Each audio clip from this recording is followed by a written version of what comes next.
Everyone, आइए देखते हैं इंडियन हिस्ट्री का अगला भाग, हर्षवर्धन काल। हर्षवर्धन, आइए इन्हें समझते हैं।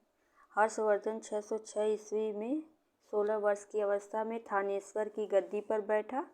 वेंगसांग हर्षवर्धन को शिलादित्य के नाम से संबोधित करता है। हर्षवर्धन के शासनकाल में वेंगसांग स्थल मार्ग से भारत आया था।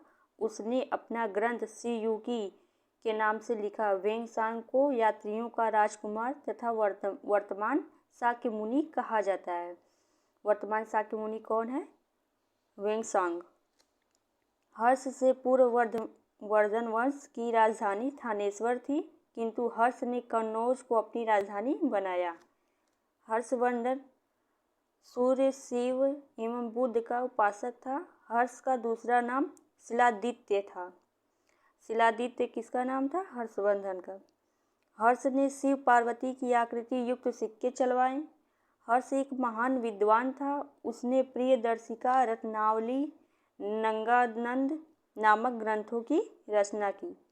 हर्ष ने शशांक को पराजित कर कन्नौज पर अधिकार कर लिया तथा उत्तरी भारत के अन्य राजाओं को भी अपने अधीन कर लिया। आइए आगे देखते हैं। हर्ष एवं पुलकेशिन द्वितीय के बीच नर्मदा नदी के तट पर युद्ध हुआ, जिसमें हर्ष की पराजय हुई थी। ए होल अभिलेख में इस युद्ध का उल्लेख मिलता है। पुलकेशिन द्वितीय चालुक्य वंश का प्रतापी शासक था। आइए आगे देखते हैं हर्ष के बारे में। हर्ष ने कश्मीर पर आक्रमण कर वहां से भगवान बुद्ध का दांत कन्नौज के निकट संघाराम में स्थापित किया। हर्षवर्धन ने एक विशाल साम्राज्य की स्थापना की थी, जिसकी सीमाएं उत्तर में हिमाच्छादित पर्वतों तक, दक्षिण में नर्मदा नदी के तट तक, पूर्व में गंजाम तथा पश्चिम में वल्लभी तक विस्तृत थी। यानी हर्ष की काल क्या थी? पूर्व में कहाँ तक फैला हुआ था? पूर्व में इसकी सीमाएं गंजाम से पश्चिम में वल्लभी तक थी और उत्तर में हिमाच्छादित पर्वत से दक्षिण में नर्मदा नदी तक थी। ठीक है, आइए आगे देखते हैं। हर्ष का साम्राज्य सामंती संगठन पर आधारित था। राज्य प्रशासनिक सुविधा के लिए ग्राम, विषय, भुक्ति राष्ट्र में विभाजित था। भुक्ति का तात्पर्य प्रांत से था। विषय जिले के समान था। शासन की सबसे छोटी इकाई ग्राम थी। न्याय व्यवस्था सर्वोच्चम अधिकारी को सम्राट था। खुद जो सम्राट था वही न्याय व्यवस्था को भी देखता था। राज्य में अपराध के लिए कठोर दंड का प्रावधान था। इस काल में सर्वाधिक आय भूमि से होती थी। भौगोलिक कर वसूलने वाला पुस्तपाल जमीन का हिसाब करने वाला अधिकारी होता था। उपज का छठा भाग राजस्व के रूप में वसूला जाता था। ठीक है। हर्ष के समय नालंदा विश्वविद्यालय महायान बौद्ध धर्म की शिक्षा के मुख्य केंद्र था। यानी कि हर्ष के समय में ही नालंदा विश्वविद्यालय महायान बौद्ध धर्म का शिक्षा का प्रमुख केंद्र था। हर्षवर्धन बाणभट्ट तथा मयूर शर्मन नामक विद्वानों के संरक्षक थे। बाणभट्ट ने हर्षचरित एवं कादम्बरी तथा मयूर शर्मन ने सूर्य शासक की रचना की। बाणभट्ट ने किसकी? हर्षचरित और कादम्बरी की रचना की है और मयूर शर्मन सूर्य शासक की रचना की है। ठीक है। ग्राम शासक के प्रधान को ग्रामचपटलिक कहा जाता था। हर्षचरित में सिंचाई के साधन के रूप में तुला यंत्र यानी जल पंप का उल्लेख मिलता है। जल पंप का उल्लेख ग्रामचपटलिक जो इनका प्रधान है उनके द्वारा हर्षचरित में सिंचाई के लिए तुला यंत्र यानी जल पंप का उल्लेख मिलता है। आइए नेक्स्ट देखते हैं राजपूत काल। राजपूत काल क्या है? ईश्वरी प्रसाद ने राजपूत काल को भारत के राज्यों के अंदर राज्यों का काल कहा है। इस समय उत्तर भारत में अधिकांश राजवंश राजपूत थे, इसलिए इस युग को इतिहास को राजपूत काल कहा जाता है। कुछ विद्वान राजपूतों को अग्निकुंड से उत्पन्न हुआ मानते हैं। कर्नल टाड के अनुसार राजपूत शक, कुषाण तथा हुड़ आदि विदेशी जातियों की संतान थे, जिसमें गुर्जर प्रतिहार वंश का संस्थापक मालवा का शासक नागभट्ट प्रथम था। ग्वालियर प्रशस्ति में नागभट्ट प्रथम को मलेच्छों का नाशक बताया गया है। मिहिर भोज प्रथम इस वंश का सर्वाधिक शक्तिशाली शासक था। भोज वैष्णव धर्मानुयायी था। उसने आदि वराह तथा प्रभास जैसी उपाधियां धारण की थी। कौन सी उपाधि धारण की? आदि वराह और प्रभास। किसने धारण किया? मिहिर भोज प्रथम। राजेश्वर और महेंद्रपाल प्रथम महिपाल दोनों ने संरक्षण प्रदान किया था। 1018 ईस्वी में महमूद गजनवी ने कमजोर प्रतिहार शासक राज्यपाल को हराकर अपने अधीन कर लिया था। आइए नेक्स्ट देखते हैं गढ़वाल वंश। गढ़वाल वंश क्या है? चंद्रदेव ने कन्नौज में गढ़वाल वंश की नींव रखी। गढ़वाल वंश की नींव किसने रखी? कन्नौज में चंद्रदेव ने। आइए देखते हैं। गोविंद चंद इस वंश का शक्तिशाली शासक था। गोविंद चंद विद्वान था। उसके लेखों में उसे विधि विद्या विचार वाचस्पति कहा गया है। गोविंद चंद्र के मंत्री लक्ष्मीधर ने कृत्य कल्पतरु नामक ग्रंथ की रचना की है। जयचंद इस वंश का अंतिम शक्तिशाली शासक था।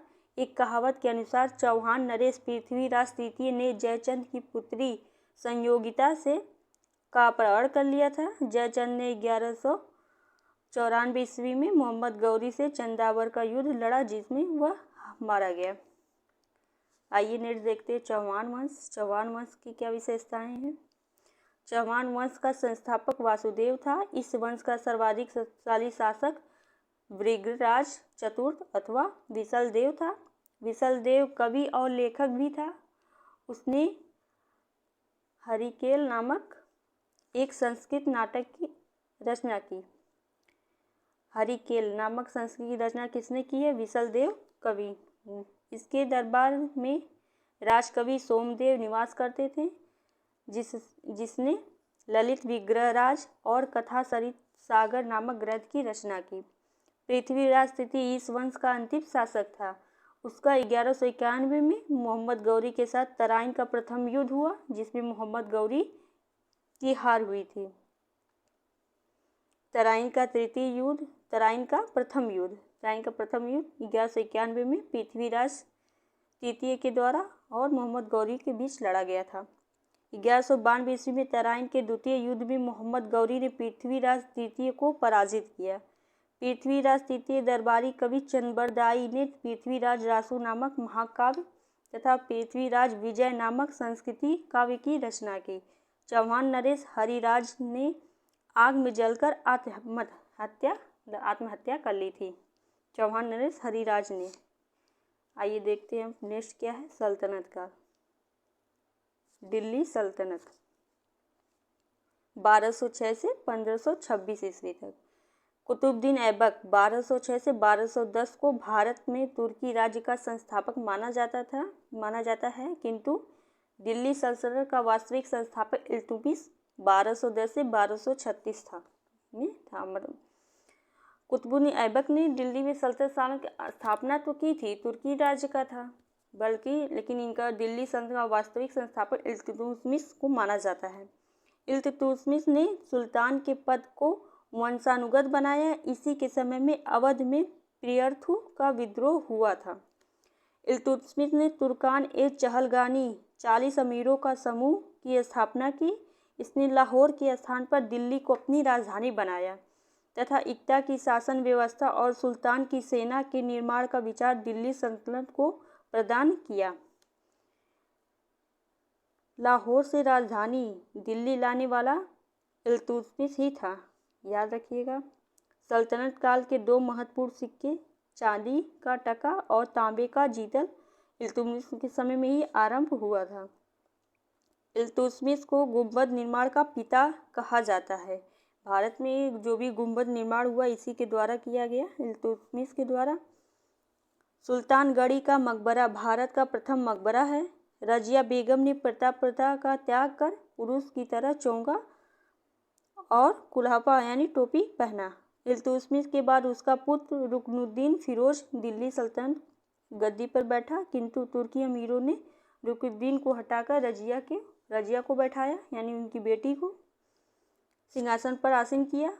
फिर रजिया सुल्तान प्रथम महिला बन गई, मुस्लिम महिला थी जिन्होंने शासन की बागडोर संभाली थी।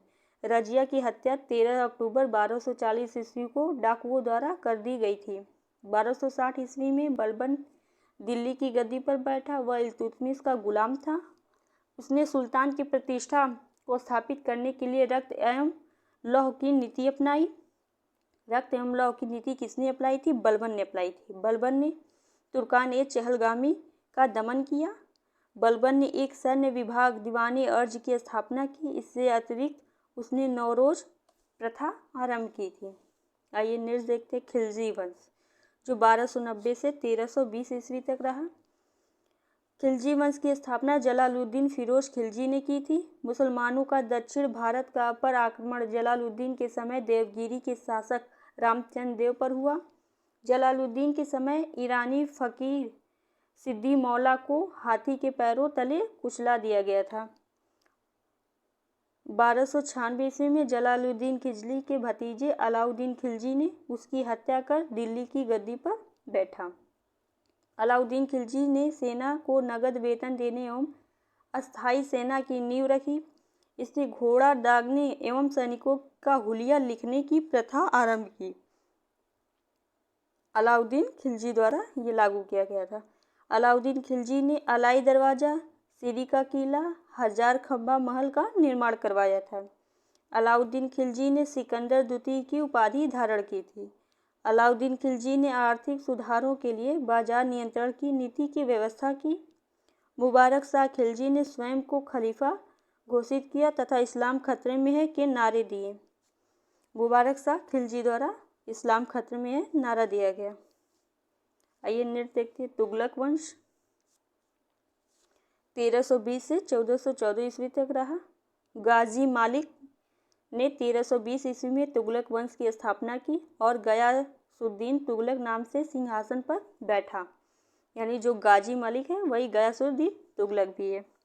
गयासुद्दीन तुगलक नहरों का निर्माण करवाने वाला प्रथम शासक था। यानी नहरों का निर्माण गयासुद्दीन तुगलक द्वारा सर्वप्रथम किया गया था तथा उसने दिल्ली के समीप तुगलकाबाद नामक एक नया नगर की भी स्थापना की थी। गयासुद्दीन तुगलक के बाद जूना खां मोहम्मद बिन तुगलक के नाम से गद्दी पर बैठा। जूना खां जिसका नाम मोहम्मद बिन तुगलक भी था, ये दोनों एक ही हैं, याद रखिएगा। इनका नाम पहले जूना खां था। मोहम्मद बिन तुगलक के शासनकाल में अफ्रीकी यात्री इब्न बतूता भारत आया था। इसने सांकेतिक मुद्रा का प्रचलन आरंभ करवाया था तथा दोआब में कर वृद्धि भी कर दी थी मोहम्मद बिन तुगलक ने। आइए देखते हैं नेक्स्ट। मोहम्मद बिन तुगलक ने एक कृषि विभाग दीवार-ए-अमीर कोही की स्थापना की तथा अकाल संहिता तैयार करवाई तथा अकालग्रस्त कृषकों को सोनघर ऋण प्रदान किया। मोहम्मद बिन तुगलक की मृत्यु के बाद उसका चचेरा भाई फिरोज शाह तुगलक दिल्ली की गद्दी पर बैठा। उसने ब्राह्मणों पर भी जजिया कर लगाया। इसने जौनपुर तथा दिल्ली के फिरोजाबाद नगर की स्थापना की। जौनपुर और दिल्ली में फिरोजाबाद की नगर की स्थापना किसने की है? मोहम्मद बिन तुगलक ने। फिरोज तुगलक ने सहस्गामी नामक सिक्का चलवाया। इसने एक विभाग दीवान खैरात स्थापित किया एवं रोजगार दस्त की स्थापना की। आइए आगे देखते हैं। सैयद वंश 1451 ईस्वी तक रहा। सैयद वंश का संस्थापक खिज़्र खां है। उसने रैयत-ए-आला की उपाधि धारण की। इसमें बस मोटा मोटा याद रखिएगा, संस्थापक खिज़्र खां है, रैयत-ए-आला की उपाधि धारण की। उसने अपने सिक्के पर तुगलक शासकों का ही नाम रहने दिया था, कोई परिवर्तन नहीं किया। सैयद वंश के शासक मुबारक शाह ने शाह की उपाधि धारण की तथा अपने नाम से खुतबा पढ़वाया। उसने तारीख़ मुबारक शाही के लेखक याहिया बिन सरहिंदी को संरक्षण प्रदान किया था। अलाउद्दीन आलम शाह इस वंश का अंतिम शासक था। नेक्स्ट देखते हैं लोदी वंश लोधी वंश क्या है? प्रमुख इसकी बातें 1451 से 1556 ईस्वी तक। बहलोल लोधी ने लोधी वंश की स्थापना की थी। बहलोल लोधी अफगानों की एक महत्वपूर्ण शाखा साहुरवेल से संबंधित था। उसने बहलोली प्रकार के सिक्के चलवाए। बहलोल लोधी की मुख्य सफलता जौनपुर 1484 ईस्वी राज्य को दिल्ली सल्तनत में सम्मिलित करना था। बहलोल लोधी के बाद सिकंदर लोधी 1489 से 1517 ईस्वी दिल्ली की गद्दी पर बैठा। सिकंदर लोधी ने आगरा की स्थापना की। आगरा की स्थापना किसने की? सिकंदर लोधी ने। सिकंदर लोधी ने नाप के लिए एक पैमाना गजे सिकंदरी प्रारंभ करवाया जो प्रायः 30 इंच का होता था। सिकंदर लोधी ने स्वयं के आदेश से आयुर्वेदिक ग्रंथ का फारसी में अनुवाद करवाया जिसका नाम फरहंगे सिकंदरी रखा गया। वह गुलरुखी उपनाम से फारसी में कविताएं भी लिखता था। सिकंदर लोधी गुलरुखी नामक उपनाम मतलब एक दूसरा नाम गुलरुखी करके फारसी में कविताएं लिखता था। सिकंदर लोधी की मृत्यु के बाद इब्राहिम लोधी 1517 से 1526 ईस्वी दिल्ली के सिंहासन पर बैठा। 1517 से 18 ईस्वी में इब्राहिम लोधी व राणा सांगा के मध्य खटोली का युद्ध हुआ जिसमें लोधियों की हार हुई। अप्रैल 1526 ईस्वी में पानीपत के मैदान में बाबर के युद्ध के दौरान इब्राहिम लोधी मारा गया। इब्राहिम लोधी के बाद लोधी वंश का पतन हो गया तथा लोधियों के पतन से दिल्ली सल्तनत का भी अंत हो गया। बहलोल लोधी अमीरों को मसनद ए अली कहकर पुकारता था। सल्तनत काल का प्रशासन अधिकारियों का नाम एवं उसके कार्य दिए गए हैं। आइए देखते हैं कि अधिकारियों का नाम क्या था, उनके कार्य क्या होते थे। आरिजे मुमालिक सैन्य विभाग, ईसा ए मुमालिक पत्राचार विभाग, मुशरिफ ए मुमालिक महालेखागार थे, सहना ए मंडी बाजार मूल्य नियंत्रण माप की जांच करना था, मुहतसिफ लोगों के आचरण की जांच करते थे, काजी उल कुज्जात न्याय विभाग का प्रमुख, खाजिन राजकीय आय को संग्रहित करना, दीवान ए रियासत बाजार नियंत्रण करना, सर जहांदार सुल्तान के अंगरक्षकों का प्रधान, बरी के मुमालिक गुप्तचर विभाग, सद्र उस सुदूर धर्म संबंधी कार्यों का प्रमुख, कोतवाल शहरों में शांति व्यवस्था बनाए रखने के लिए कोतवाल अधिकारी होते थे। आइए देखते हैं सल्तनत काल के प्रमुख विभागों के नाम। कौन कौन से विभाग हैं, उनके क्या क्या नाम हैं। नाम क्या है? दीवाने रिसालत विदेश विभाग, दीवाने इंसा पत्राचार विभाग, दीवाने मुस्तराज राजस्व विभाग, दीवाने बंदगान दास विभाग, दीवाने खैरात दान विभाग, दीवाने विजारत वजीर विभाग, दीवाने आजिर सैन्य विभाग, दीवाने इस्तिहाक पेंशन विभाग थे। नेक्स्ट सल्तनत कालीन आर्थिक शब्दावलियाँ। सल्तनत काल की कुछ आर्थिक शब्दावलियाँ थी जिनके अर्थ क्या क्या होंगे, आइए देखते हैं। अबवाब का अर्थ क्या है? अतिरिक्त या गौड़ कर। उदाहरण गरई चरई कर, गरई चर आदि अबवाब शब्द का उल्लेख मिलता है। फवाजिल अधिशेष महसूल भू राजस्व का अनुमान लगाते थे। निर्ख ए फरमानी राजस्व द्वारा घोषित जो मूल्य होता था उसे निर्ख ए फरमानी कहते हैं। राज्य द्वारा निर्धारित पैदावार को वफाए फरमानी कहते हैं। राजकोषीय मांगी हक ए दीवानी कहलाती है। पराजित राज्यों द्वारा लिया गया राजस्व या कर खिदमती, यानी जो राजा हार जाते थे उनसे जो राजस्व या कर लिया जाता तो उसे खिदमती कहा जाता था। आइए देखते हैं मुगल काल के कुछ योद्धाओं के नाम कौन कौन थे। जो पहला क्या है? बाबर 1526 से 1530 ईस्वी तक इनका शासनकाल है। भारत में मुगल सत्ता का संस्थापक बाबर को कहा जाता है। बाबर का वास्तविक नाम जहीरुद्दीन मोहम्मद था। आइए नेक्स्ट देखते हैं बाबर के बारे में क्या क्या इम्पोर्टेंट है। बाबर के पिता तैमूर वंश और माता मंगोल वंशज की थी। बाबर का जन्म 19 फरवरी 1483 ईस्वी को फरगना में हुआ था। बाबर का भारत के युद्ध किया गया प्रथम अभियान 1518 से 19 में यूसुफ जाई जाति के विरुद्ध था। इस अभियान में बाबर ने बाजौर और भीरा के किले पर अपना अधिकार किया। अप्रैल 1526 ईस्वी में बाबर ने इब्राहिम लोधी वो पानीपत के प्रथम युद्ध में लड़ा जिसमें इब्राहिम लोदी मारा गया। इस युद्ध में बाबर ने पहली बार तुलगामा युद्ध पद्धति का प्रयोग किया। इस युद्ध में तोपों को सजाने में उस्मानी पद्धति का प्रयोग किया गया था, यानी कि सर्वप्रथम भारत में तुलगामा युद्ध पद्धति का प्रयोग बाबर ने ही किया था। जो तोपों को सजाया जाता था उसे उस्मानी पद्धति में प्रयोग किया गया था। पानी के युद्ध में तोपखाने का नेतृत्व उस्ताद अली और मुस्तफ़ा खान नामक दो योग्य अधिकारियों ने किया था। मार्च 1527 में बाबर तथा राणा सांगा के बीच खानवा का युद्ध लड़ा गया। इस युद्ध में बाबर ने जिहाद का नारा दिया। जिहाद का नारा बाबर ने किस युद्ध में दिया? खानवा के युद्ध में, याद रखिएगा। जनवरी 1528 ईस्वी में चंदेरी के शासक मेदिनी राय और बाबर के बीच युद्ध हुआ, जिसमें चंदेरी का युद्ध लड़ा गया था, जिसमें चंदेरी मेदिनी राय की हार हुई थी। 1529 में बाबर ने घाघरा का युद्ध महमूद लोदी को पराजित किया। 26 दिसंबर 1530 को बाबर की आगरा में मृत्यु हो गई। बाबर ने मुनियान पद्धति का सृजन किया। उसने अपनी आत्मकथा बाबरनामा की भाषा तुर्की है, मतलब तुर्की में बाबरनामा की रचना तुर्की भाषा में की है। अगर आप बाबर के बारे में पूरा सटीक उनके अभियान के बारे में याद रखना चाहते हैं तो एक ट्रिक है, उसको याद रखिएगा। जैसे पहला क्या है, पानीपत का युद्ध पानीपत का युद्ध लड़ा गया 1526 ईस्वी में। 1526 यानी कि इसको याद रखते हैं, पानी पिया यानी बाबर के बारे में सिर्फ है, पानी पिया। फिर उसके बाद 1527 में राणा सांगा के साथ खानवा का युद्ध किया, यानी खाना खाया।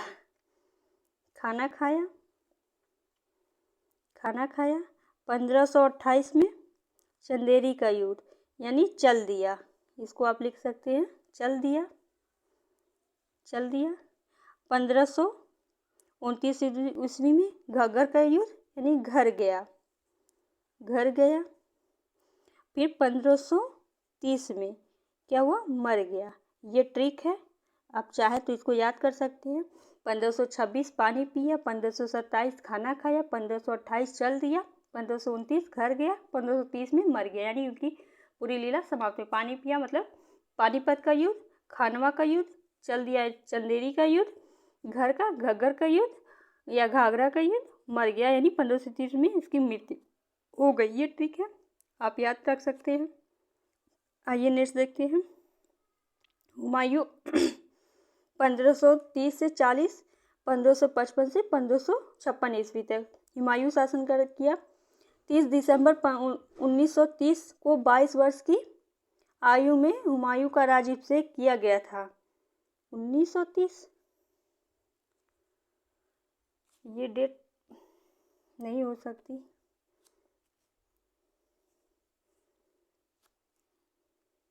हुमायूं ने 1530 होगा, 1900 नहीं होगा, मिस्टेक है यहाँ पे, देख लीजिएगा।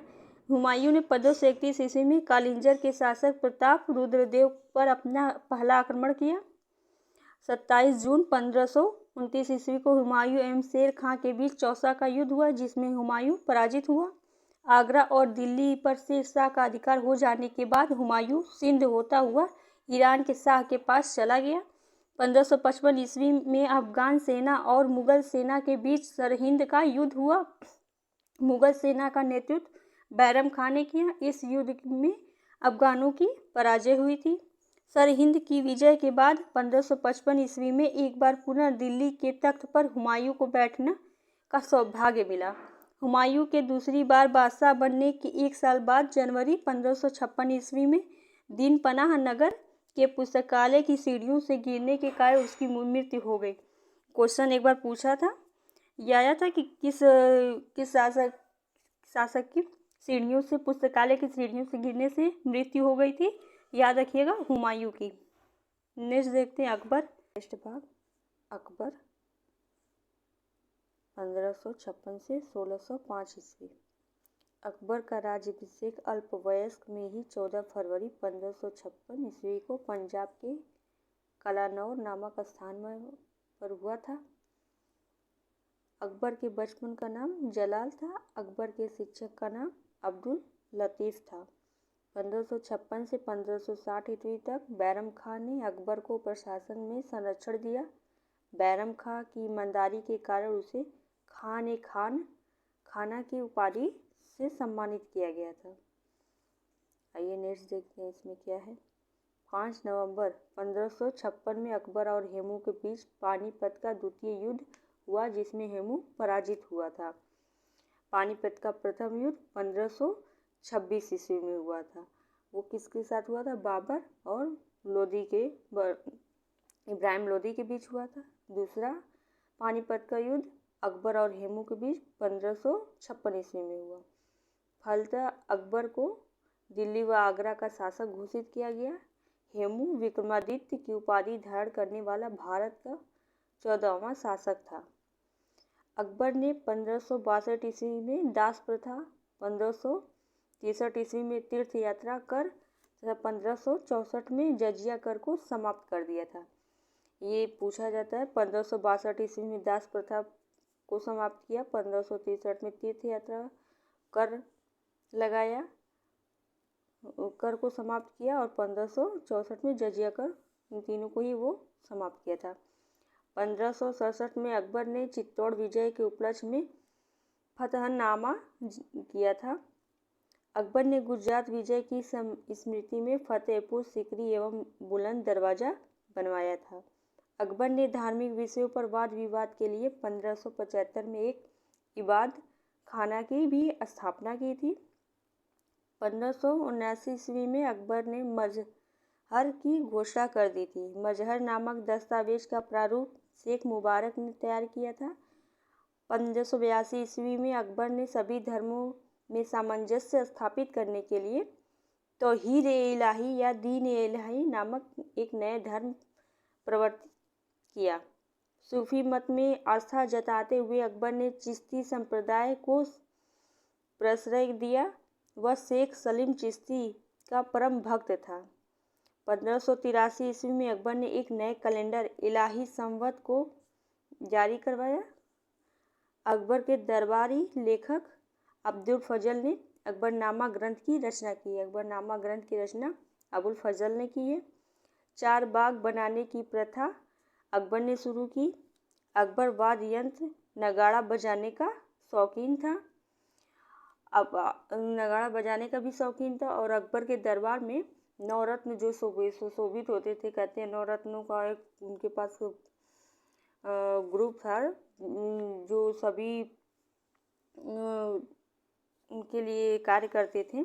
अब्दुल फजल थे और फैजी थे, तानसेन, बीरबल, तोरणमल, मानसिंह, अब्दुल रहीम खान खाना, फ़कीर अज़ीज़ुद्दीन, मौला दो प्याज़ा, ये नवरत्न कहे जाते थे जो अकबर के महल में रहा करते थे, इन्हें सलाह दिया करते थे।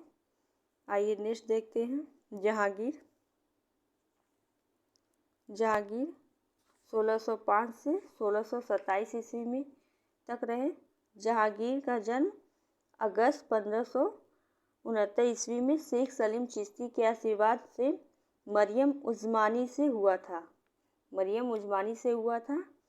अक्टूबर 1605 ईस्वी में अकबर की मृत्यु के बाद सलीम नूरुद्दीन मोहम्मद जहांगीर बादशाह गाजी की उपाधि से मुगल सम्राट का शासक बना था।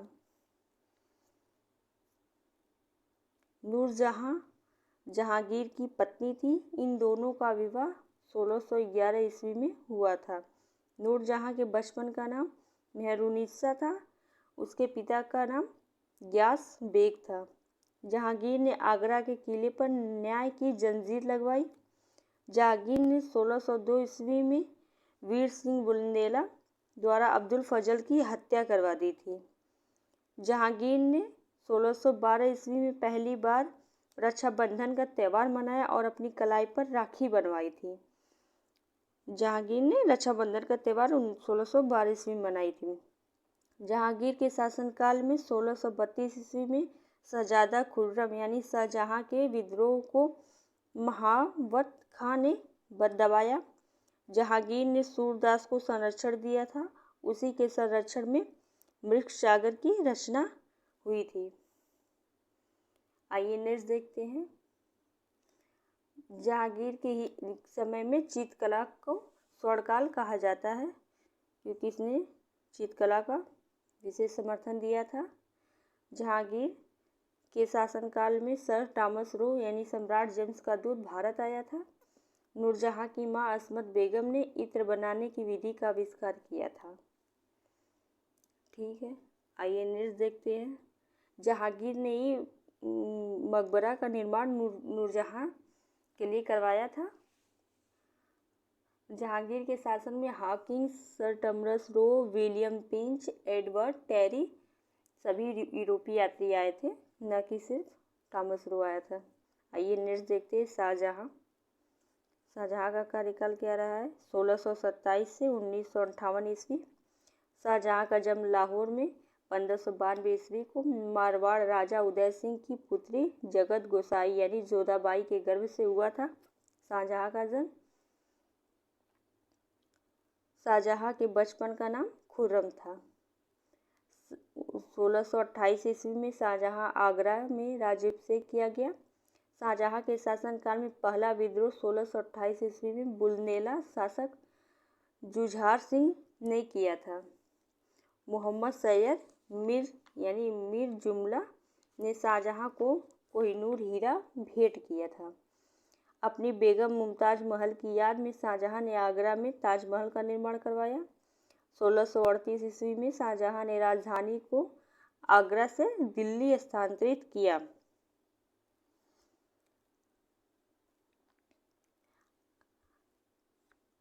1638 ईस्वी में शाहजहां ने राजधानी अपनी आगरा से, पहले आगरा थी मुगलों की, फिर उन्होंने दिल्ली स्थानांतरित किया और इल्तुतमिश ने लाहौर से दिल्ली स्थानांतरित किया था, याद रखिएगा। आइए आगे देखते हैं। शाहजहां ने संगीत लाल खां को गुड़ समुद्र की उपाधि प्रदान की। शाहजहां के पुत्रों में दारा शिकोह सर्वाधिक विद्वान था। इसने सई-ए-अकबर नाम से उपनिषदों और फारसी में अनुवाद करवाया था। दारा एवं औरंगजेब के बीच 15 अप्रैल 1658 ईस्वी में धर्मट का युद्ध हुआ। 8 जून 1658 को औरंगजेब ने शाहजहां को बंदी बना लिया था तथा 1666 ईस्वी में उसकी 74 वर्ष की अवस्था में ही मृत्यु हो गई थी। आइए नेक्स्ट देखते हैं। औरंगजेब।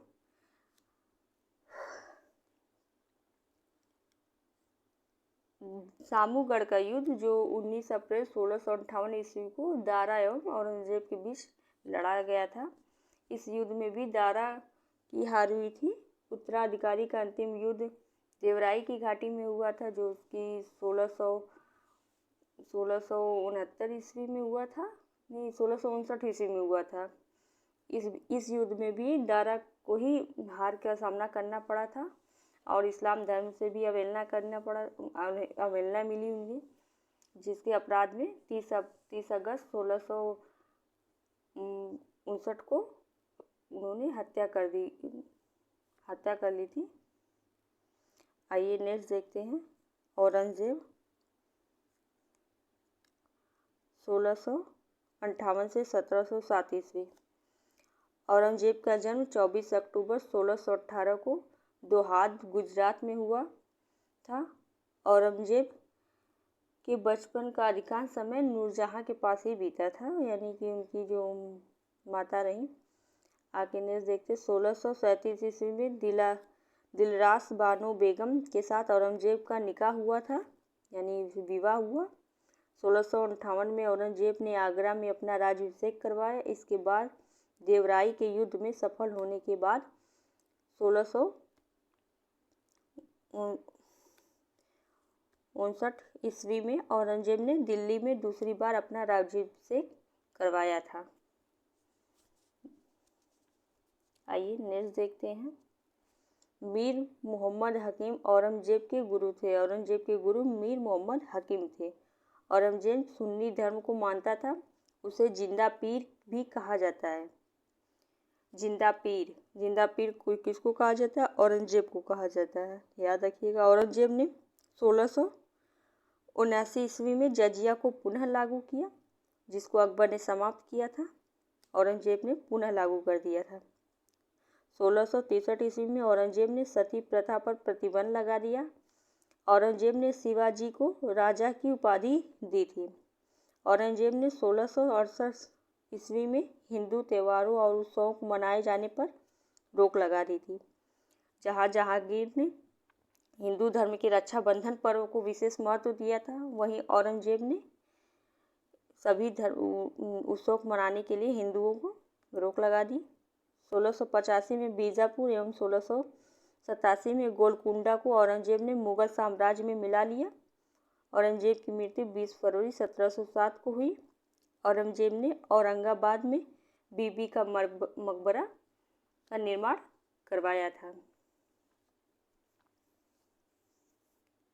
आइए नेक्स्ट देखते हैं।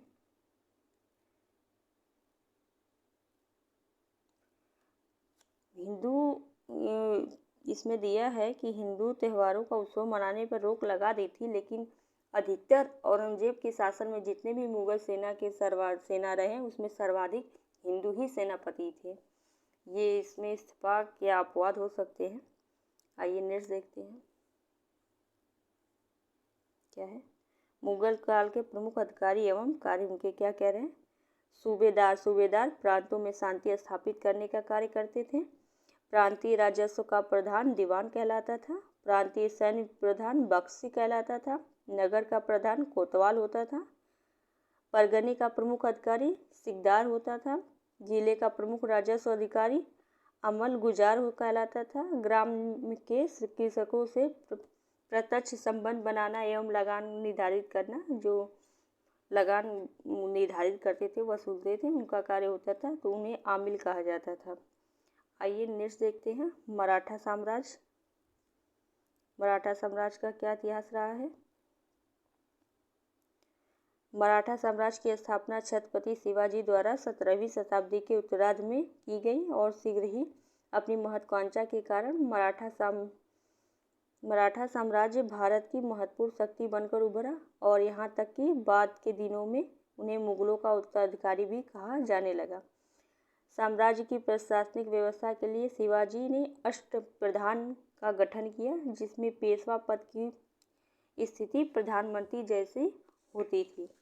अष्टप्रधान में कौन कौन आते हैं, उनका कार्य क्या था, आइए देखते हैं। पेशवा राज्य का प्रशासन एवं अर्थव्यवस्था की देखरेख करने वाला ही पेशवा कहलाता था। सैन्य प्रधान सरे नौबत कहलाता था।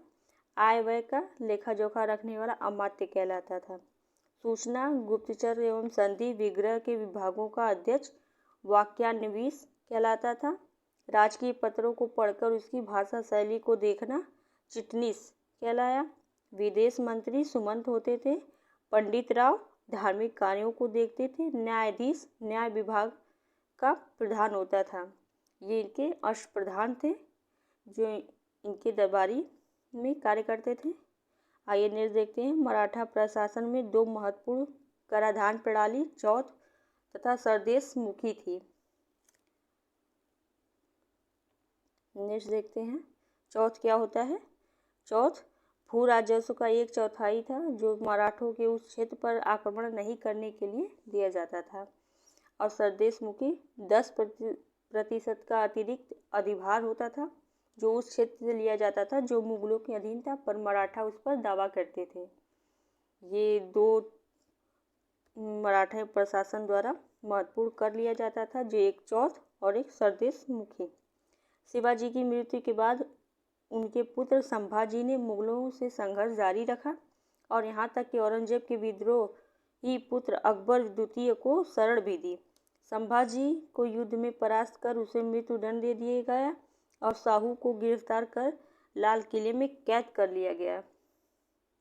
आइए नेक्स्ट देखते हैं। इसके बाद राजा राम ने छत्रपति का पद संभाला, किंतु वह भी स्थिरता से राजगद्दी पर न बैठ सका और मुगलों के हमले के क्रम में इधर उधर भागते रहे। राजा राम की मृत्यु के बाद उनकी पत्नी ताराबाई ने 1707 ईस्वी तक मुगलों से संघर्ष जारी रखा, जो मराठा इतिहास को स्वतंत्रता संग्राम का दौर भी कहलाता है। 1707 में शाहू जी कैद से छूटकर निकले तो मराठा साम्राज्य के उत्तराधिकारी का संघर्ष शुरू हो गया। इसी क्रम में बालाजी विश्वनाथ नामक पेशवा का मजबूत रूप से मराठा राजनीति में प्रवेश होता है। बालाजी विश्वनाथ मराठा प्रशासन के 7वें पेशवा थे और इन्होंने अपनी दूरदर्शिता से न सिर्फ साहू जी को छत्रपति बना दिया बल्कि मुगल शासकों से चौथ वसूली का अधिकार भी प्राप्त कर लिया था। आइए नेक्स्ट देखते हैं बाजीराव प्रथम 1720 से 1770 ईस्वी। शिवाजी के बाद गौरिल्ला युद्ध प्रणाली में ये सबसे कुशल माने गए और पेशवा का पद और मजबूत होकर उभरा। यानी कि बाजीराव प्रथम के समय में पेशवा का जो पद था काफ़ी मजबूत हुआ है और इन्होंने गौरिल्ला युद्ध प्रणाली शुरू की। आइए नेक्स्ट देखते हैं। साहू जी ने बाजीराव प्रथम को योग्य पिता का योग्य पुत्र कहा है। बाजीराव प्रथम मस्तानी नामक महिला से संबंध होने के कारण चर्चित रहा। दिल्ली पर आक्रमण करने वाला प्रथम पेशवा बाजीराव प्रथम ही रहा। पालखेड़ा का युद्ध 7 मार्च 1728 ईस्वी में बाजीराव प्रथम एवं निजामुल मुल्क के बीच हुआ, जिसमें निजाम की हार हुई थी और मुंशी शिवगांव की संधि हो गई थी। मुंशी शिवगांव की संधि हुई पालखेड़ा के युद्ध में। दिल्ली पर आक्रमण करने वाला प्रथम पेशवा बाजीराव ही था, जिसको आपने देखा ही। बाजीराव 1740 ईस्वी में लगभग बाजीराव की मृत्यु हो गई थी। बाजीराव प्रथम की मृत्यु 1740 ईस्वी में हो गई थी, जिसके बाद बाजीराव 1740 से 1761 ईस्वी में आए। आइए नेक्स्ट देखते हैं इनका क्या रहा। ये नाना साहब के नाम से भी प्रसिद्ध हुए और विद्वान इन्हें ही मराठा साम्राज्य का वास्तविक संस्थापक कहते हैं। बालाजी विश्वनाथ ने जिस वंशानुगत पेशवाई की नींव रखी थी, इनके समय वह पूरी तरह प्रतिष्ठित हो गई थी, यानी कि अपने पूर्ण अवस्था में थी। 1750 ईस्वी में संगोला की संधि के साथ में सारे अधिकार सुरक्षित हो गए।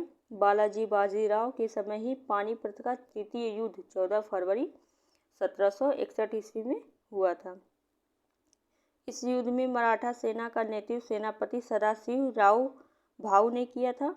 वह मराठों की ओर से तोपखाने का नेतृत्व इब्राहिम गादी ने किया। बालाजी बाजीराव ने अपनी सेना में गैर मराठों को भी भर्ती किया था। बालाजी बाजीराव की मृत्यु 1761 ईस्वी में हो गई। इसके बाद माधवराव नारायण पेशवा बने। माधवराव नारायण ने ईस्ट इंडिया कंपनी की पेंशन पा रहे मुगल बादशाह शाह आलम द्वितीय को पुनः दिल्ली की गद्दी पर बैठाया था। अब बादशाह मराठों का पेंशन भोगी बनकर रह गया था। नारायण राव के बाद उसके पुत्र माधवराव नारायण द्वितीय को गद्दी पर बैठाया। माधवराव नारायण द्वितीय के काल में प्रथम आंग्ल मराठा युद्ध हुआ था।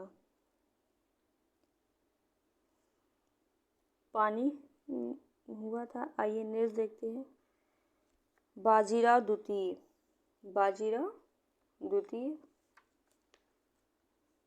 1796 से 1818 ईस्वी तक इनका रहा कार्यकाल। माधवराव नारायण की मृत्यु के बाद बाजीराव द्वितीय पेशवा बने। यह सहायक संधि स्वीकार करने वाले प्रथम मराठा पेशवा थे। अभी तक किसी ने भी सहायक संधि को स्वीकार नहीं किया था, बाजीराव द्वितीय ने ही स्वीकार किया था। ये राघोवा के पुत्र थे बाजीराव। आइए देखते हैं बाजीराव द्वितीय। मराठों के पतन में सर्वाधिक योगदान इन्हीं का था, बाजीराव द्वितीय का, जो अंग्रेजों की सहायक संधि में भी भाग लिया। यह सहायक संधि स्वीकार करने वाले भी प्रथम मराठा ही थे। आइए नेक्स्ट देखते हैं। इसके बाद राजा राम ने छत्रपति का पद संभाला। ये तो हो गया था, द्वितीय देख लेंगे।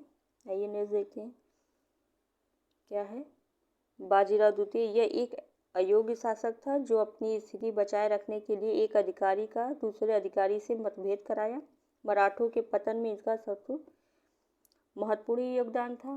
बात हो चुकी। इसके समय में 1802 में बेसिंग की संधि हुई, जिसका सिंधिया और भोसले ने विरोध भी किया था। पेशवा, पूना, बड़ौदा, गायकवाड़, इंदौर, कोलकर, ग्वालियर, सिंधिया, नागपुर, भोसले, यानी ये देख लीजिए। फिर क्या है, आंग्ल मराठा युद्ध। आइए देखते हैं कौन कौन से युद्ध रहे हैं आंग्ल मराठों के युद्ध में। 1776 से 1782 ईस्वी में प्रथम आंग्ल मराठा युद्ध हुआ था। इसके बाद 1766 ईस्वी में पुरंदर की संधि हुई। इसके तहत कंपनी ने रघुनाथ राव के समर्थन को वापस लिया। इसमें दिया हुआ है प्रथम आंग्ल मराठा युद्ध के कारण मराठों के आपसी झगड़े और अंग्रेजी की कूटनीति का परिणाम था, जो 1882 में सालबाई की संधि के साथ खत्म हुआ। सालबाई की संधि को संपन्न करवाने में महादजी सिंधिया ने मध्यस्थता की थी। आइए नेक्स्ट देखते हैं। द्वितीय आंग्ल मराठा युद्ध 803 से 806 ईस्वी। 802 में अंग्रेजों से बसीन की संधि कर पेशवा ने अंग्रेजों की सर्वोच्चता को स्वीकार की। इस संधि से अन्य मराठा सरदार असंतुष्ट हुए और यह द्वितीय आंग्ल मराठा युद्ध का कारण बना। 1803 से 1806 ईस्वी तक जारी रहा। भोसले ने 1803 में अंग्रेजों से देवगांव संधि की। सिंधिया ने 1803 ईस्वी में ही सुरजी अर्जुनगांव की संधि से गंगा तथा यमुना का क्षेत्र कंपनी को दे दिया। 1804 में होलकर ने अंग्रेजों से राजघाट की संधि की। आइए नेक्स्ट देखते हैं। तृतीय आंग्ल मराठा युद्ध 1817 से 1818 ईस्वी तक हुआ। इसमें क्या हुआ था कि मराठा शक्ति और पेशवा के वंशानुगत पद को भी समाप्त कर दिया गया था। आइए नेक्स्ट देखते हैं क्या है।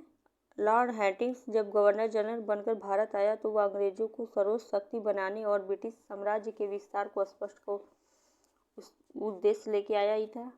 अतः पिंडारियों के बहाने यानी पिंडारी प्रारंभ में मराठों के अनियमित सैनिक की तरह उसके साथ युद्ध करने थे और युद्ध के बाद उस क्षेत्र की लूटपाट करते थे, किंतु बाद में मराठों का पिंडारियों से मधुर संबंध नहीं रह गया था।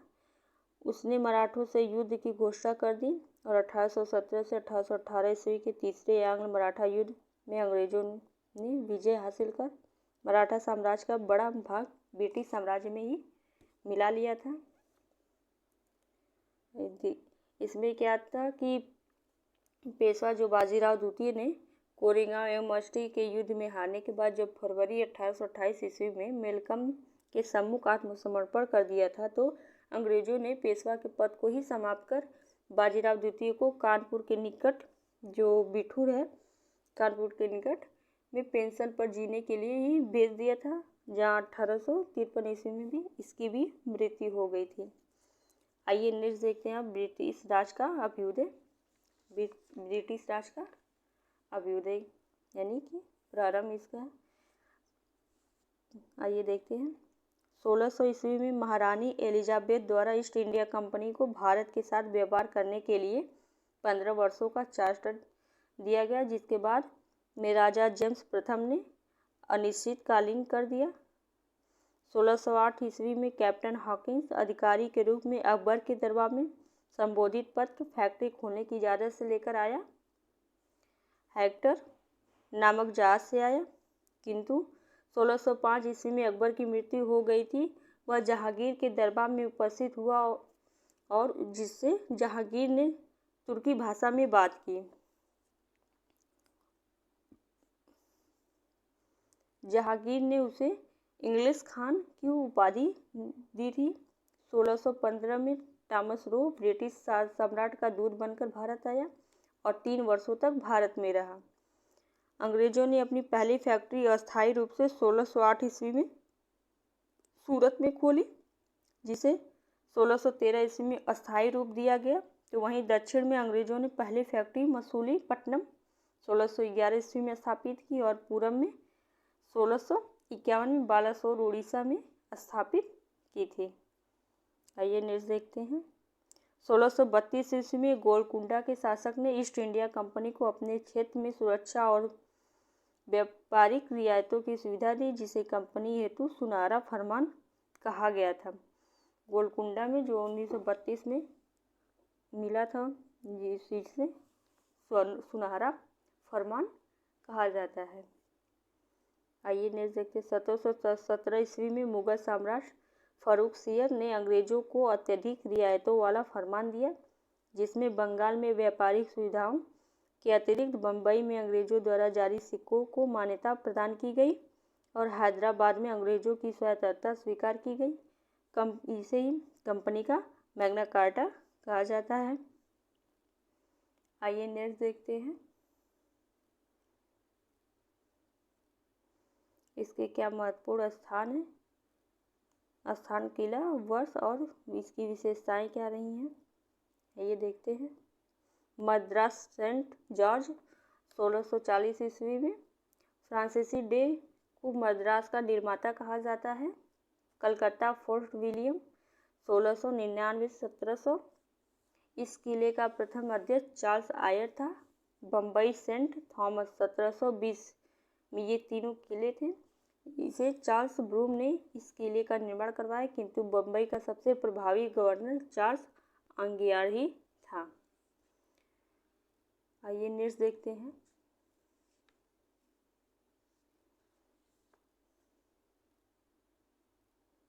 जॉन चाइल्ड जब बम्बई का गवर्नर था तो मुगलों के व्यापारिक जहाज़ों को लूटने के आरोप में 1686 में औरंगजेब की सेना ने उसे दंडित किया था। पुर्तगाली शासक ने ब्रिटेन के राजा चार्ल्स द्वितीय को बम्बई दहेज में दे दिया और चार्ल्स द्वितीय ने 1667 से 68 में बम्बई के 10% पर लीज पर कंपनी को दे दिया। कलकत्ता की स्थापना अंग्रेजों ने 1698 में तब की, जब उन्हें सुल्तानाती गोविंदपुर व कालीकोट की जमींदारी प्राप्त हो गई थी। अपनी शक्ति को मजबूत करने के लिए बाद ईस्ट इंडिया कंपनी की नीति में परिवर्तन भी देखा गया। अब वह सिर्फ व्यापारिक संस्थान न रहकर भारतीय राजनीति में भी कदम रखने लगे थे, यानी पूरे भारत पे अपना हुकूमत बनाने के लिए धीरे धीरे आगे बढ़ रहे थे।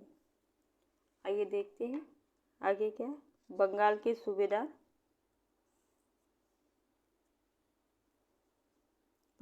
सूबेदार शाह शुजा द्वारा दिए गए एक शाही फरमान द्वारा 1655 में अंग्रेजों को 3000 रुपये वार्षिक कर के बदले बंगाल में व्यापार करने का अधिकार भी प्राप्त हो गया। विलियम हेजेस बंगाल का प्रथम गवर्नर था। William hedges. आइए नेक्स्ट देखते हैं। 10 फरवरी 1691 को जॉब चारनॉग ने सुल्तानती में अंग्रेज फैक्ट्री की स्थापना की। औरंगजेब ने 1701 में भारत में रहने वाले सभी यूरोपियनों को गिरफ्तार करने का आदेश दिया। पटना और कासिम बाजार की अंग्रेज कंपनी के कर्मचारी बंदी बना लिए गए थे, औरंगजेब के समय में हुए थे। 1707 में औरंगजेब की मृत्यु हो गई। इसके बाद कंपनी ने अपनी स्थिति को और सुदृढ़ करने लगा। बंगाल में शाइस्ता खान ने अंग्रेजों के बारे में ही कहा, यह कुत्सित या नीच झगड़ालू लोगों और बेईमानी व्यापारियों की कंपनी है। बंगाल में 3000 रुपये वार्षिक कर अदा करने पर कंपनी को उसके समस्त व्यापार में सीमा शुल्क से मुक्त कर दिया गया। इस फरमान द्वारा कंपनी को कलकत्ता के आसपास के 38 गांवों को खरीदने का अधिकार मिल गया। बंगाल के सिराजुद्दौला ने नवाब बनने से असंतुष्ट गुट का निर्माण होने लगा और सिराज के युवा उत्साह ने प्रशासनिक सुधार के क्रम में पुराने लोगों को प्रशासन से हटाकर नए वर्ग की नियुक्ति की, जिससे असंतुष्ट का मोर्चा और मजबूत होने लगा। अंग्रेजों को किलेबंदी की मनाही का आदेश दिया, किंतु जब वे न माने तो वहां आक्रमण कर अंग्रेजों को उल्टा द्वीप में भागने को विवश किया, किंतु बाद में जब क्लाइव के नेतृत्व में एक सैन्य टुकड़ी दक्षिण से बंगाल आ पहुंची तो अंग्रेजों का पलटा भारी हो गया और मजबूत होकर सिराज की 1757 ईस्वी में अलीगढ़ की संधि करनी पड़ी थी। आइए नेक्स्ट देखते हैं। हालवेल नामक अधिकारी क्या है? हालवेल नामक अधिकारी ने ब्लैक होल की घटना का उल्लेख किया, जिसके अनुसार सिराज ने कलकत्ता पर आक्रमण के समय ब्रिटिश नागरिकों को एक कोठरी में बंद कर उन्हें मृत्युदंड जैसी सजा दी थी। 23 जून 1757 ईस्वी में प्लासी का युद्ध में सिराज को शिकस्त देकर अंग्रेजों ने मीर जाफर को बंगाल का नवाब बनाया और उसके बदले में 24 परगना की जमीन और अन्य आर्थिक लाभ अर्जित किए। 24 परगना की जमीन जो पश्चिम बंगाल में है। जब मीर जाफर अधिक लाभदायक प्रतीत नहीं हुआ तो 1760 में उसे गद्दी से उतारकर मीर कासिम को नवाब बनाया गया, किंतु प्रशासनिक अनुभव के कारण कासिम जल्द ही समझ गया कि अंग्रेजों की रुचि केवल अपनी स्वार्थ पूर्ति में है और दस्तक के दुरुपयोग के प्रश्न पर दोनों में मनमुटाव हो गया। फिर क्या मीर कासिम ने अपनी राजधानी कलकत्ता से मुंगेर स्थानांतरित की, जो 1763 ईस्वी में उसे नवाब के पद से हटा दिया गया।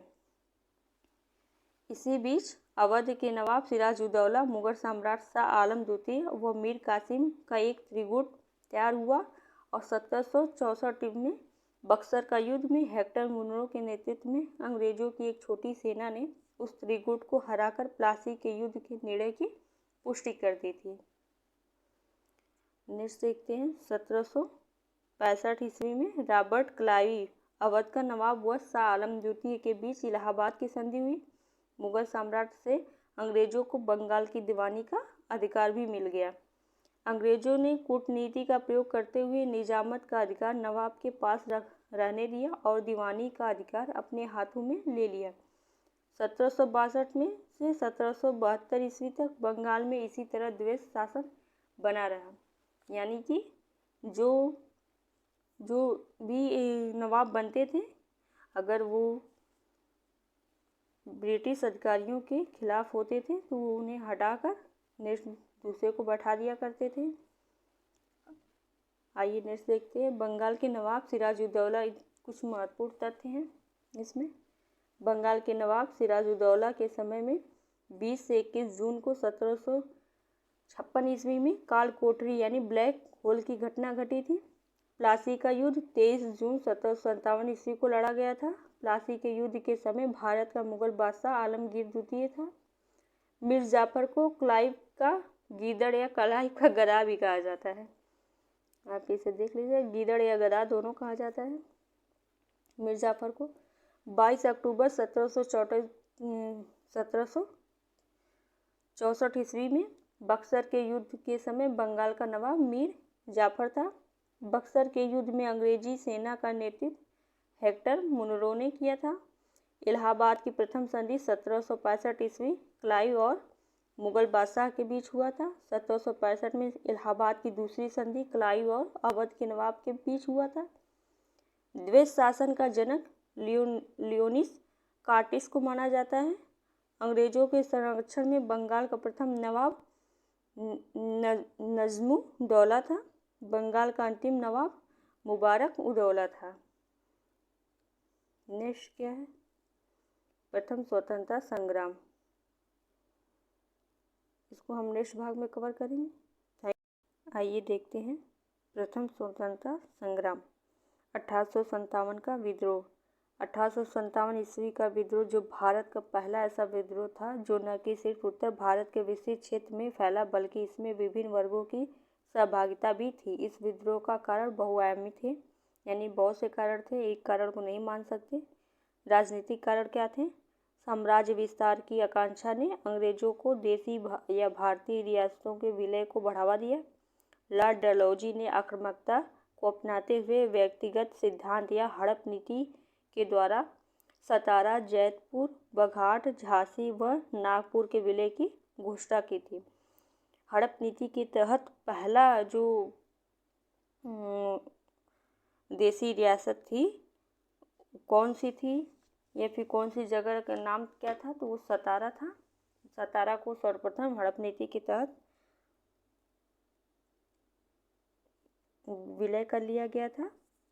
इसी दौरान लॉर्ड डलहौजी ने उत्तराधिकारी को गोद लेने की प्रथा को समाप्त कर दिया, यानी कि ये झांसी पे लागू किया। इस प्रकार हड़प नीति के तहत नवाब वाजिद अली शाह पर कुशासन का आरोप लगाकर 1856 ईस्वी में अवध का विलय भी कर लिया। अवध की घोषणा कुशासन का आरोप लगाकर अवध को विलय किया। सतारा को भी अब अपने कब्जे में ले लिया। झांसी में भी गोद लेने की प्रथा को समाप्त कर दिया, तो झांसी को भी ऐसे विलय कर लिया। आइए लिस्ट देखते हैं सामाजिक धार्मिक कारण क्या थे। 1813 के अधिनियम से भारत में ईसाई धर्म प्रचारकों का प्रवेश कर धर्मांतरण को बढ़ावा देने लगे। तो 1850 का धार्मिक अयोग्यता अधिनियम लाया गया, जिसके तहत यदि कोई हिंदू धर्म परिवर्तन कर लेता है तो पैतृक संपत्ति में उसका अधिकार बना रहेगा। 1829 में सती प्रथा निषेध, 1856 में विधवा पुनर्विवाह अधिनियम ईश्वरचंद्र विद्यासागर के प्रयासों से किया गया, जिसके कारण भी भारतीय असंतुष्ट होने लगे थे। यानी कि कोई धार्मिक में हस्तक्षेप करेगा तो असंतुष्टि का कारण तो बढ़ने ही लगेगा। आइए देखते हैं आर्थिक व प्रशासनिक कारण। अंग्रेजी शासन के हित की पूर्ति के क्रम में अंग्रेजों ने परंपरागत भारतीय अर्थव्यवस्था को तहस नहस कर दिया और विशेषतः गांव और किसान सर्वाधिक प्रभावित हुए और अंग्रेजों ने रूल लॉ यानी विधि का शासन की स्थापना की क्रम में पुरानी भारतीय मान्यताओं को नष्ट कर उसमें और ही असंतोष यानी का बढ़ावा दे दिया। ये भी एक कारण थे। सैनिक कारण क्या थे? सेना में नस्लीयता का प्रभावी होना। योग्यता के बावजूद भारतीय अधिकारी सूबेदार का पद ही पा सकता था। ब्रिटिश सैनिकों की तुलना में भारतीय सैनिकों को वेतन भी कम मिलता था। सैनिकों के सांस्कृतिक धार्मिक प्रतीकों के प्रयोग पर भी पाबंदी थी। 1856 ईस्वी में लॉर्ड कैनिंग द्वारा सामान्य सेना भर्ती अधिनियम लाया गया, जिसके तहत भारतीय सेना को किसी भी क्षेत्र में युद्ध लड़ने भेजा जा सकता था, जबकि भारतीय सामाजिक धार्मिक मान्यताओं के निषेध में था। किसी भी क्षेत्र में जाने की इजाज़त नहीं, खासकर समुद्र पार करके किसी भी देश में लड़ाई करने के लिए इजाज़त नहीं थी। वो अपने धार्मिक के खिलाफ मानते थे। ये भी एक कारण थे। और तत्कालिक कारण क्या बना? ब्राउस बेस राइफल के स्थान पर एनफील्ड राइफल का प्रयोग, जिसमें गाय व सूअर के चर्बी कारतूस का प्रयोग की चर्चा ने सैनिकों को क्रोधित कर दिया। चूँकि कारतूस में गाय और सूअर दोनों की चर्बी लगी थी, इसलिए हिंदू व मुस्लिम दोनों वर्ग भड़क उठे और परिणाम स्वरूप 1857 के विद्रोह की शुरुआत हो गई। आइए नेक्स्ट देखते हैं क्या क्या। 1857 विद्रोह के महत्वपूर्ण कथन किसके गए और महत्वपूर्ण है, इसको याद रखिएगा। एक स्वार्थी सैनिकों का विद्रोह था, सीले व लॉरेंट कहते हैं। यह हिंदू मुस्लिम षड्यंत्र था, आउटर्न व टेलर कहते हैं। सभ्यता व बर्बरता के बीच संघर्ष था, टी.आर. होम्स कहते हैं। यह राष्ट्रीय विद्रोह था, डिसरायली कहते हैं।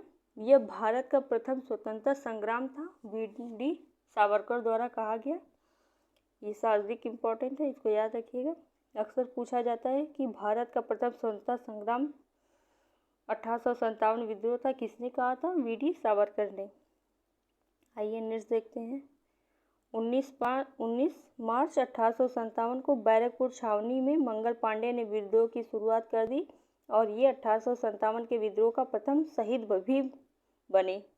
बाद में मेरठ में कारतूस के प्रयोग पर सैनिकों ने बगावत की और जब उन्हें सजा सुनाई गई तो 10 मई को यह विद्रोह आरंभ हो गया। विद्रोह विभिन्न क्षेत्रों में विभिन्न तरीके से प्रसारित हुआ।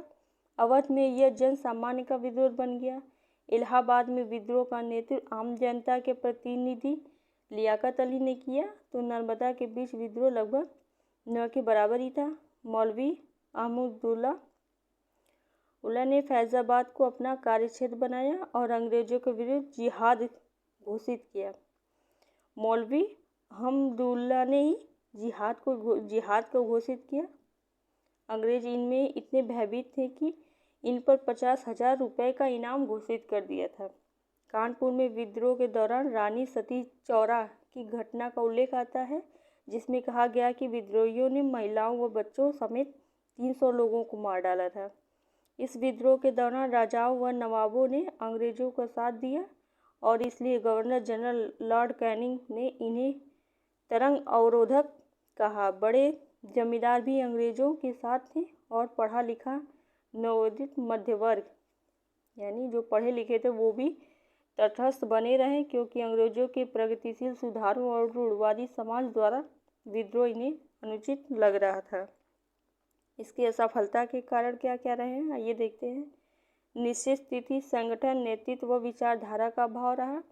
राजनीतिक एकता में कमी थी के साथ ही सामाजिक एकता में भी कमी।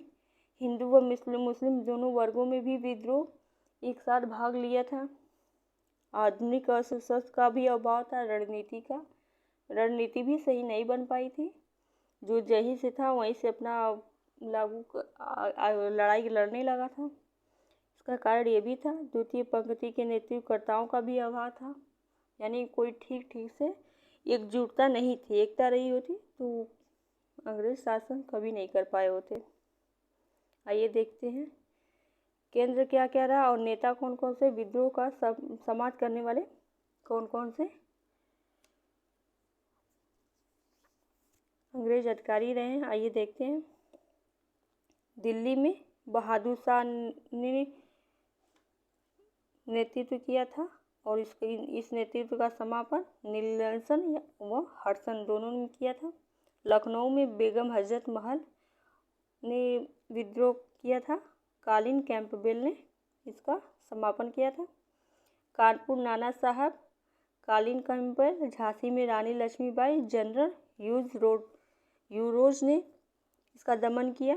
फैज़ाबाद मौलवी अहमदुल्ला ने किया, इसका दमन जनरल रेनाल्ड ने किया। इलाहाबाद लियाकत अली, कर्नल नील। बरेली खान बहादुर, विसेंट आयर। Jagdishpur Kunwar Singh, William Taylor. असम में मनी राम दत्त। इसको देख लीजिएगा, याद कर लीजिएगा, पूछा जाता है। आइए देखते हैं विद्रोह का परिणाम क्या हुए थे। ब्रिटिश क्राउन ने कंपनी से भारत पर शासन करने के लिए सभी अधिकार को वापस ले लिए। 1 नवंबर 1858 को इलाहाबाद में आयोजित दरबार में लॉर्ड कैनिंग ने महारानी की उद्घोषणा को पढ़ा। गवर्नर जनरल को वायसराय की उपाधि प्रदान की गई। 1784 में ईस्ट इंडिया एक्ट के द्वारा भारत पर चल रहा दोहरा नियंत्रण समाप्त हो गया और भारत राज्य सचिव के पद का गठन किया गया। अंग्रेजी सैनिकों का अनुपात बढ़ा दिया गया, 1:5 से 1:3 कर दिया, यानी कि एक अधिकारी जो अंग्रेज होता था उसमें 5 भारतीय रहते थे। अब उसे बढ़ाया नहीं गया था, घटा दिया गया था, 1 से 3 कर दिया था। 1 अधिकारी और 3 भारतीय होते थे, 1 अंग्रेज और 3 भारतीय होते थे। आइए नेक्स्ट देखते हैं क्या है। फूट डालो और राज करो। सैनिक एकता खंडित करने के लिए कुछ जातियों को मार्शल कौम घोषित किया गया और उन्हें जाति, क्षेत्र, नस्ल के आधार पर रेजिमेंटों में बांट दिया गया था। आइए नेक्स्ट देखते हैं उस टाइम पुस्तक और लेखक कौन कौन से रहे हैं। First war of Indian independent V D. Savarkar द्वारा लिखी गई बुक है। The great rebellion, Ashok Mehta. Sepoy mutiny and the revolt of 1857, R C. Majumdar द्वारा लिखी गई है। 1857 एस.एस. सेन द्वारा लिखी गई। The cause of Indian revolt, sir Syed Ahmad Khan द्वारा लिखी गई है। आइए नेक्स्ट देखते हैं ब्रिटिश राज का धार्मिक आर्थिक प्रभाव क्या रहा। ब्रिटिश शासन के पहले भारतीय अर्थव्यवस्था अपनी संपन्नता के लिए विश्वविख्यात थी, जिसका सबसे बड़ा आधार गांवों की आत्मनिर्भरता था, जहां उत्पादन प्रतिद्वंद्विता के आधार पर नहीं बल्कि अपनी सहचार्यता के आधार पर होता था। वस्तु विनिमय प्रणाली या जजमानी व्यवस्था के आधार पर ही होता था।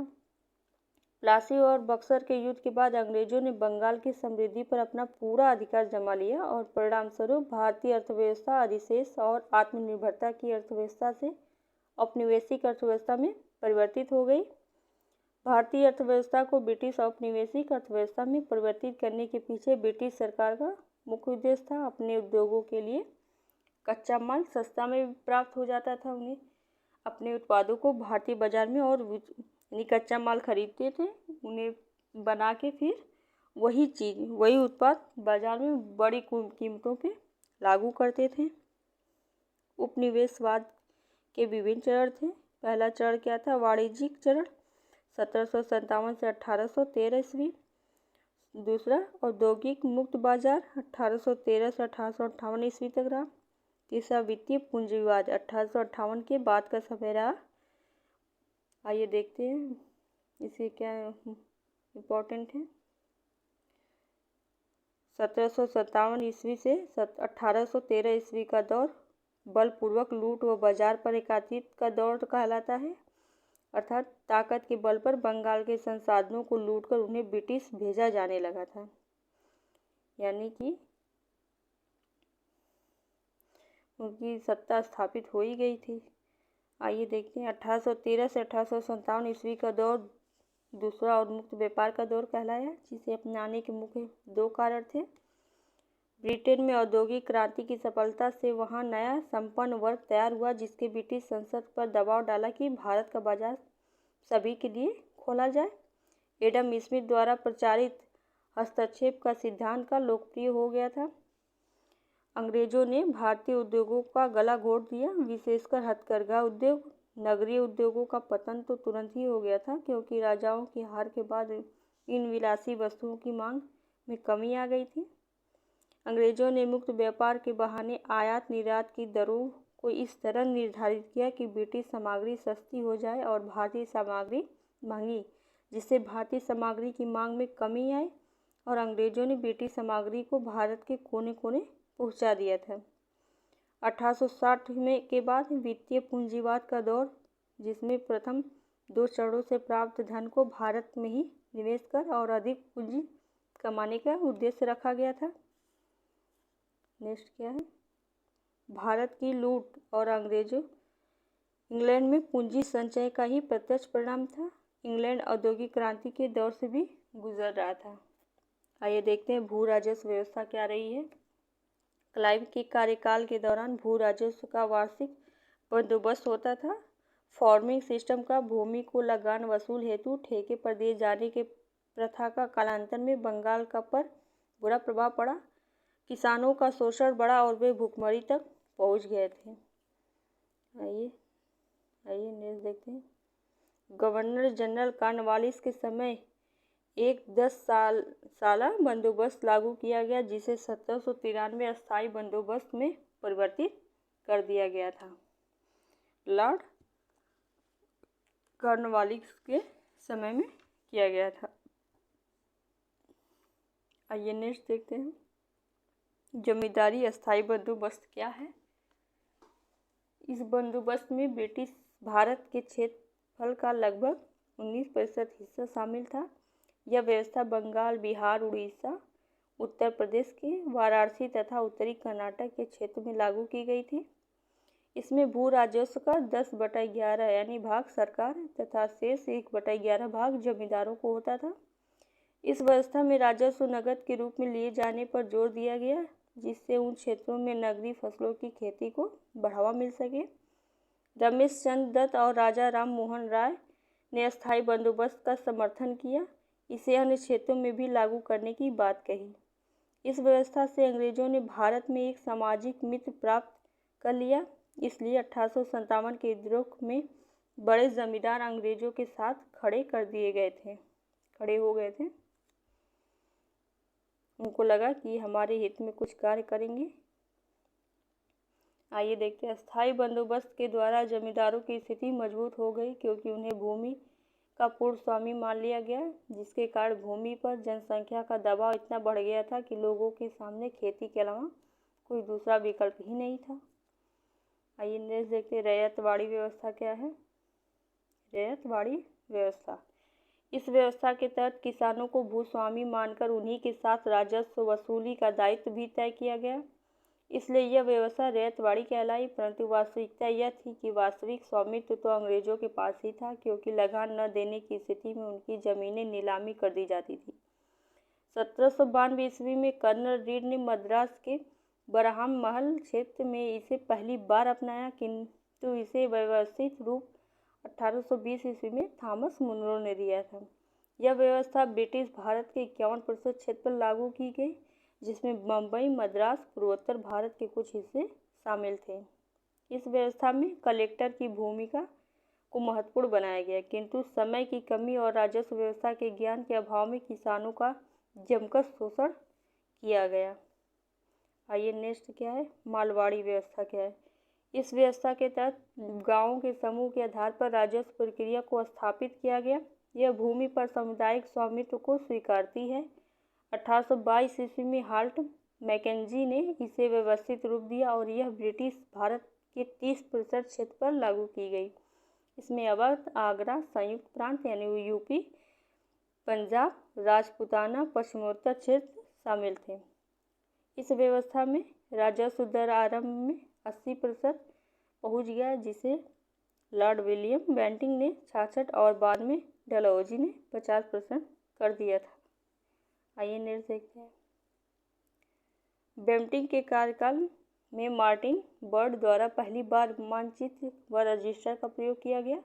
बर्ड को उत्तर भारत की राजस्व व्यवस्था का जनक कहा जाता है। उत्तर भारत की राजस्व व्यवस्था का जनक कौन है, किसको मानते हैं, बर्ड को मानते हैं।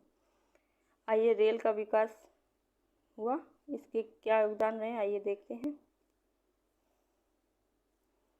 रेल का विकास, भारत में अंग्रेजों द्वारा रेलवे की स्थापना उनकी अनुपम देन मानी जाती है। अंग्रेजों ने लाभ को आधार बनाते हुए इसमें निजी व सार्वजनिक दोनों निवेश को आमंत्रित किया और प्रारंभ में घाटे के बावजूद निवेशकों को 5% गारंटी युक्त बाजार ब्याज दिया गया। भारत में रेलवे स्थापना का लक्ष्य दूरस्थ गांवों को बाजार से जोड़ना था, जिससे कच्चा माल आसानी से प्राप्त हो सके। इसके साथ ही विद्रोह के समय सेना को तेजी से प्रसारित करने के लिए भी रेलवे का विकास किया गया। भारत में पहली रेल 1853 ईस्वी में डलहौजी के समय मुंबई से थाणे के बीच चलाई गई थी। ये इम्पोर्टेंट है, डलहौजी के समय 1853 में पहली बार भारत में रेल चलाई गई थी। आइए नेक्स्ट देखते हैं, भारत में सर्वाधिक रेल लाइनों का विकास लॉर्ड कर्जन के समय में हुआ। बाद में 1925 ईस्वी में एकवर्थ कमेटी की अनुशंसा पर रेल बजट को आम बजट से अलग कर दिया गया था। आइए देखते हैं, धन निकासी का नियम क्या है। धन निकासी, भारतीय धन बहिर्गमन की ओर लोगों का ध्यान आकर्षित करने के लिए इस दिशा में पहला प्रयास दादा भाई नौरोजी ने किया। अपने सबसे प्रसिद्ध लेख poverty and on British rule of India में इसे व्यवस्थित किया गया। पहला जो धन के बारे में poverty and on British rule दादा भाई नौरोजी द्वारा दिया गया था।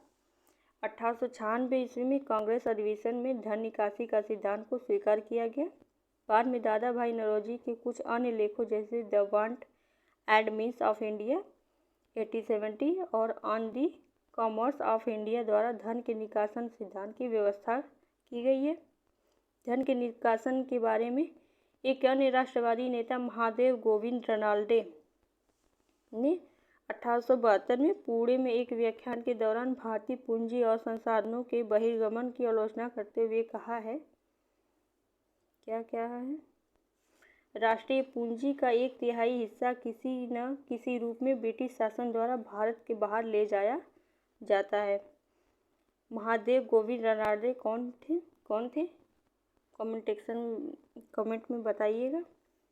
आइए नेक्स्ट देखते हैं, दादा भाई नौरोजी ने धन के निकासन को अनिष्टों का अनिष्ट की संज्ञा दी है। प्रसिद्ध अर्थशास्त्री तथा राष्ट्रवादी नेता रमेश चंद्र दत्त ने अपनी पुस्तक इकोनॉमी हिस्ट्री ऑफ इंडिया 1901 में लिखी गई में धन के निकासन का उल्लेख किया। इनके अनुसार भारत के सकल राजस्व का लगभग आधा हिस्सा प्रतिवर्ष बाहर जाता है। इकोनॉमी हिस्ट्री ऑफ इंडिया किसकी रचना है, किसकी बुक है? रमेश चंद्र दत्त की। आइए नेक्स्ट देखते हैं। रमेश चंद्र दत्त की पुस्तक इकोनॉमी हिस्ट्री ऑफ इंडिया को भारत के आर्थिक इतिहास का पर पहली प्रसिद्ध पुस्तक मानी जाती है। आइए नेक्स्ट देखते हैं क्या है। 1901 में इंपीरियल लेजिस्लेटिव काउंसिल में बजट पर भाषण करते हुए गोपाल कृष्ण गोखले ने धन के निष्कासन सिद्धांत को प्रस्तुत किया। दादा भाई नौरोजी के आकलन के अनुसार 1757 से 1856 के बीच 40 लाख पाउंड की निकासी और 1866 तक 150 करोड़ पाउंड की निकासी की गई। नौरोजी ने पहली बार आधुनिक भारत के प्रति व्यक्ति आय का आकलन करते हुए बताया कि भारतीयों की प्रति व्यक्ति आय मात्र 20 रुपये ही रह गई थी। यानी कि आधुनिक भारत में प्रति व्यक्ति आय का आकलन करने वाले सर्वप्रथम दादा भाई नौरोजी ही थे। आइए नेक्स्ट देखते हैं। अकाल।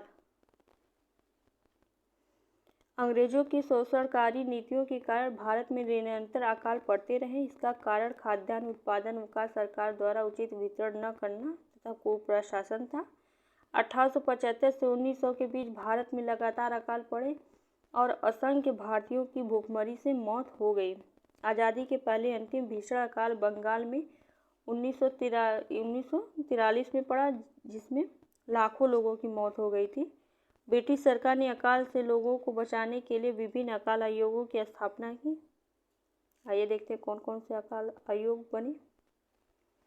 स्मिथ अकाल आयोग 1860 में बने। कैंपबेल अकाल आयोग 1866 में। स्टेजी अकाल आयोग 1880 ईस्वी में। जेम्स लायन अकाल आयोग 1896। मैकडॉनेल आयोग 1900 ईस्वी में बनाए गए थे। आइए देखते हैं आधुनिक उद्योग क्या है। आधुनिक उद्योग ब्रिटिश सरकार के समय कुछ आधुनिक उद्योगों की स्थापना हुई, किंतु अंग्रेजों ने सदैव ध्यान रखा कि यह भारतीय परिस्थितियों के आधार पर न हो, उनका नियंत्रण बना रहे। किंतु प्रथम विश्व युद्ध के बाद नए भारतीय पूंजीपति वर्ग ने भी उद्योगों की स्थापना में हिस्सा लिया। भारत में पहली सूती वस्त्र कारखाना 1854 ईस्वी में बम्बई में कावासाजी नाना भाई द्वारा लगाया गया था। रिसरा बंगाल में पहला जूट कारखाना की स्थापना 1955 ईस्वी में हुई। भारतीय बैंकिंग व्यवस्था में भी भारतीय पूंजी लगाई जाने लगी और स्वदेशी पूंजी से संचालित पहला बैंक अवध कॉमर्शियल बैंक था। पहला बैंक कौन सा था? अवध कॉमर्शियल बैंक था, जो कि 1958 ईस्वी तक चलता रहा। किंतु स्वदेशी व भारतीय पूंजी का स्वदेशी बैंक जो अभी भी कार्यरत है, वह अब पंजाब नेशनल बैंक के रूप में स्थापित हुआ, जिसके संस्थापकों में लाला लाजपत राय व दयाल सिंह बनजिठियाल जैसे राष्ट्रवादी शामिल थे। आइए, ये रहा हमारा इंडियन हिस्ट्री कवर हो गया। आइए कुछ इसके अभ्यास प्रश्न है, देख लेते हैं।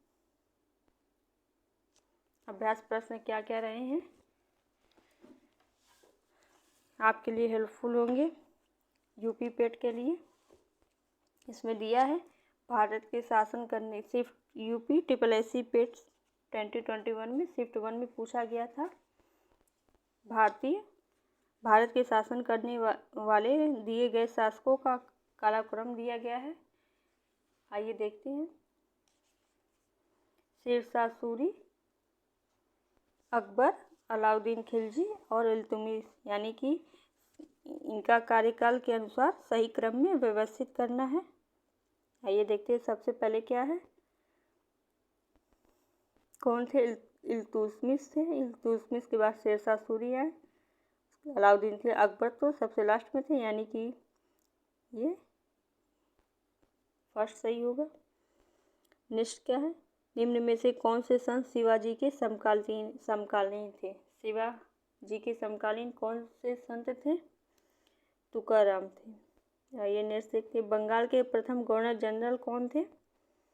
बंगाल के प्रथम गवर्नर जनरल कौन थे? लॉर्ड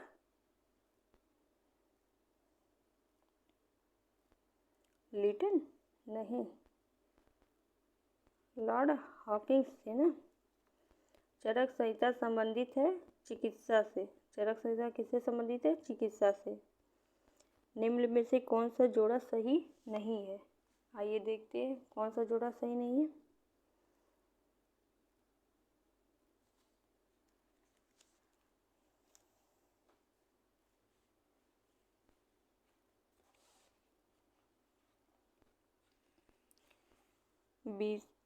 BC 261 कलिंग का युद्ध, संवत 78, ये भी सही है।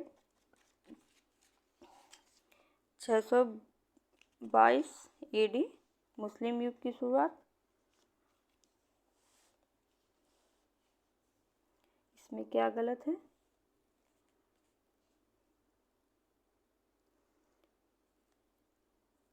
औरंगजेब की मृत्यु 1709 में न होके 1707 लगभग ईस्वी में हुई थी, ये गलत है। बाकी सब सही है। आइए नेक्स्ट देखते हैं क्या है। छठा क्वेश्चन, निम्नलिखित किस क्रम में भारत आए थे? यानी सर्वप्रथम कौन भारत आया था? जो विदेशी यात्री थे, सर्वप्रथम कौन आया था? फाहान आए थे, फिर वेंगसॉन्ग, फिर टॉमस रो, यानी ऑप्शन सी सही है। सिराजुद्दौला किस युद्ध में अंग्रेजों से पराजित हुए थे? प्लासी के युद्ध में पराजित हुए थे। आइए नेक्स्ट देखते हैं। इनमें से कौन हड़प नीति का कट्टर समर्थन था? डलहौजी। हड़प नीति डलहौजी, सीधे सीधे याद है। नेक्स्ट क्या है? भारतीय इतिहास में धनवंतरी कौन थे? धनवंतरी कौन थे? जो चंद्रगुप्त द्वितीय यानी विक्रमादित्य की सभा को सुशोभित करने वाले प्रति चिकित्सक थे। ये चंद्रगुप्त द्वितीय के समकालीन थे। धनवंतरी, कालिदास और बाकी लोग भी देख लीजिएगा, पीछे हमने पढ़ा है। नेक्स्ट क्या है? मौर्यकालीन भारत का विवरण वाली इंडिका के लेखक कौन है? मेगास्थनीज हैं। आइए नेक्स्ट देखते हैं। हिंदू विधवा पुनर्विवाह अधिनियम 1856 जिसे लॉर्ड द्वारा पारित किया गया, लॉर्ड कैनिंग द्वारा पारित किया गया, ये राजस्व मंडी परिषद में पूछा गया है, देख लीजिएगा। नेक्स्ट क्या है? 1891 में BM मालाबारी के प्रयासों को तब फल मिला जब सहमति की उम्र अधिनियम पारित किया गया, जिसके अनुसार 12 वर्ष से कम की बालिका का विवाह प्रतिबंधित था। कितनी वर्ष? 12 वर्ष। आइए नेक्स्ट देखते हैं। 13वां क्वेश्चन क्या है? 1795 से 1804 के बंगाल विनिमय अधिनियम ने घोषित किया, क्या घोषित किया था? कन्या हत्या को अवैध करार दिया था। आइए नेक्स्ट देखते हैं। हंटर आयोग ने किसके विकास पर अधिक बल दिया था? हंटर आयोग शिक्षा संबंधी था, प्राथमिक शिक्षा। आइए नेक्स्ट देखते हैं। भारत में आयताकार व्यवस्था ट्रैफिक सिस्टम की शुरुआत किससे श्रेय माना जाता है? ब्रिटिश शासकों को माना जाता है। आइए नेक्स्ट देखते हैं। सर्वप्रथम मालवाड़ी प्रणाली कहाँ लागू की गई थी? सर्वप्रथम मालवाड़ी प्रणाली यूपी यानी संयुक्त प्रांत में लागू की गई थी, उत्तर प्रदेश में। भारत के governor general Lord William Bentinck ने सती प्रथा के समाप्त करने हेतु कानून पारित किया, कब किया था? 1829 ईस्वी में पारित किया था। स्वामी दयानंद सरस्वती ने किस शहर में पहली बार 1875 में आर्य समाज की स्थापना की? बॉम्बे यानी मुंबई में स्थापना की थी। आइए नेक्स्ट देखते हैं। अलीगढ़ मुस्लिम विश्वविद्यालय की स्थापना किसने की थी? सैयद अहमद खान ने की थी। नेक्स्ट 1828 में ब्रह्म समाज की स्थापना निम्नलिखित में से किसके द्वारा की गई थी? ब्रह्म समाज की स्थापना राजा राम मोहन राय द्वारा की गई थी।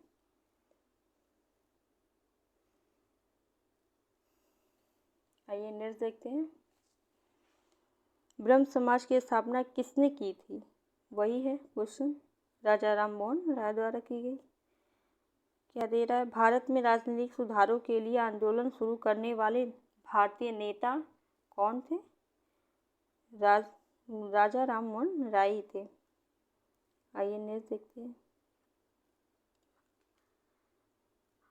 आर्य समाज की स्थापना किसने की थी? आर्य समाज की स्थापना दयानंद सरस्वती ने की थी। रामकृष्ण मिशन मुख्यालय कहाँ स्थित है? बेंगलुरु, वेलूर मठ। स्वामी विवेकानंद द्वारा 1897 में क्या किया गया था? रामकृष्ण मिशन की स्थापना की गई थी। आइए नेक्स्ट देखते हैं। क्या है? विश्व धर्म संसद 1893 स्वामी विवेकानंद ने हिंदू धर्म के बारे में विस्तार से बताया। कहाँ? शिकागो में बताया था। हड़प्पा काल का इनमें से कौन सा नगर 3 भागों में विभाजित था? कौन सा भाग ऐसा था जो हड़प्पा कालीन 3 भागों में विभाजित था? धौलावीरा था। आइए नेक्स्ट देखते हैं। मोहनजोदड़ो शब्द का अर्थ क्या होता? माउंट ऑफ द डेथ, यानी मृतकों का टीला। आइए नेक्स्ट। सिंधु घाटी सभ्यता के बारे में इनमें से कौन सा कथन सत्य है? यानी इसमें सत्य कथन ढूंढना है, कौन सा कथन सत्य है। आइए देखते हैं। सिंधु लोग कुत्ते, बिल्ली और घोड़े के पैमाने पर पालते थे। बिल्कुल गलत। सिंधु घाटी सभ्यता पंजाब, सिंध, बलूचिस्तान, गुजरात, पंजाब कुछ हिस्सों में कवर थी। ये भी नहीं है। उन्हें लकड़ी के बक्से के अनाज के भंडारित किए। ये भी नहीं है। सिंधु लोग कपास का उत्पादन करने वाले पहले थे। ये बिल्कुल सही है। आइए नेक्स्ट देखते हैं। क्या है? हड़प्पा सभ्यता के एक हिस्से लोथल की खुदाई की खोज किसने की थी? लोथल की खुदाई SR राव द्वारा की गई थी। आइए नेक्स्ट देखते हैं। सिंधु सभ्यता में घोड़े की अस्थियों का अवशेष सुरकोटदा में मिला था। नेक्स्ट। निम्नलिखित में से कौन सा सिंधु घाटी की सभ्यता से संबंधित स्थल नहीं है? ध्यान दीजिएगा, नहीं पूछ रहा है। कौन सा नहीं है? पाटलिपुत्र नहीं है, बाकी सभी हैं। 33 का उपनयन समारोह में से क्या तात्पर्य? उपनयन जो संस्कार होते थे उसका क्या तात्पर्य है? आइए देखते हैं। बच्चे को एक औपचारिक नाम दिया जाता था। बिल्कुल नहीं। बच्चे को सूर्य और चंद्र के औपचारिक दर्शन कराए जाते थे। बिल्कुल नहीं। बच्चे का विवाह तो हो ही नहीं सकता। बच्चे को पवित्र जनेऊ धारण किए जाते थे। ये उनका उपनयन संस्कार माना जाता है। सत्यमेव जयते आप जानते हैं, मुंडक उपनिषद से है। नेक्स्ट देखते हैं। 35 क्वेश्चन क्या है? वेदों के गद्य प्रकरण क्या कहलाते हैं? वेदों के गद्य प्रकरण क्या कहलाते हैं? ब्राह्मण कहलाते हैं। विभिन्न निम्नलिखित में से कौन सा ज्ञान के सिद्धांत पर बल देता है? उपनिषद ही ज्ञान के सिद्धांत पर बल देते हैं। ऋग्वेद में निम्नलिखित में से किस देवता की सर्वाधिक महत्ता का वर्णन है? इंद्र। इंद्र देवता जो है, सबसे ज़्यादा इंद्र देवता को महत्व है। आइए देखते हैं। 38 प्राचीनतम वेद कौन सा है? प्राचीनतम वेद ऋग्वेद है। आइए नेक्स्ट।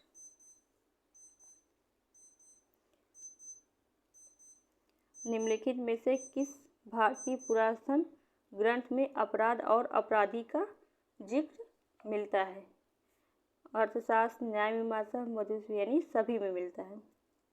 मनुष्य जीवन का सर्वोत्तम ध्येय केवल, जिसका अर्थ क्या होता है? केवल प्राप्त करने का अर्थ क्या है? इच्छाओं पर विजय प्राप्त करना ही केवल कहलाता है। नेक्स्ट क्वेश्चन अगले पार्ट में कवर करेंगे। Thank you.